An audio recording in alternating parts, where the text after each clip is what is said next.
कि विदेशों से घुसपैठ ही आते हैं, घुसपैठ ही आतंकवादियों के रूप में आते हैं, आतंकवादी घटनाएं करते हैं, भाग जाते हैं।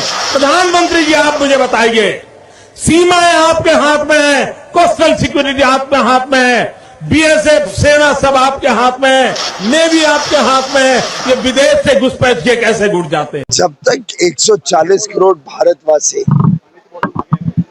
देशभक्ति और राष्ट्रवाद को अपना परम धर्म मानते नहीं है, तब तक इस प्रकार की घटनाएं देश को परेशान करती रहेंगी। दोस्तों, क्या सत्ता में आने के बाद सवाल पूछने वाले जवाब से भागने लगते हैं? क्या जो पहले देश की सुरक्षा को लेकर सवाल दागते थे, आज वही जिम्मेदारी से बच रहे हैं? दोस्तों, आज हम बात कर रहे हैं दो बयानों की, दो चेहरों की और एक ही पार्टी की सच्चाई की। पहली तस्वीर है सालों पहले की, जब नरेंद्र मोदी विपक्ष में थे। उन्होंने एक जनसभा में देश की सुरक्षा को लेकर बड़ा सवाल पूछा था। उन्होंने मंच से कहा था कि प्रधानमंत्री जी बताइए, जब सीमा भी आपके पास है, सेना भी आपके पास है, बीएसएफ भी आपके पास है, तो फिर ये घुसपैठिए देश में कैसे घुस आते हैं? उस समय मोदी देश की जनता के बीच खड़े होकर ये कह रहे थे कि जब देश की सुरक्षा में सेंध लगती है तो सीधा जवाब सरकार को देना चाहिए। लेकिन अब वही साल 2025 की बात करें तो वही नरेंद्र मोदी, जो अब देश के प्रधानमंत्री हैं और सरकार बीजेपी की है, अब सवाल फिर से वही है। देश में आतंकी घटनाएं हो रही हैं, सुरक्षा में चूकें हो रही हैं, लेकिन जवाब कौन देगा? अब जवाब आ रहा है बीजेपी के वरिष्ठ नेता पीयूष गोयल की तरफ से। उन्होंने हाल ही में कहा कि जब तक देश के 140 करोड़ नागरिक राष्ट्रवाद और देशभक्ति को अपना परम धर्म नहीं मानेंगे, तब तक ऐसी घटनाएं होती रहेंगी। यानी अब गलती सरकार की नहीं, जनता की है।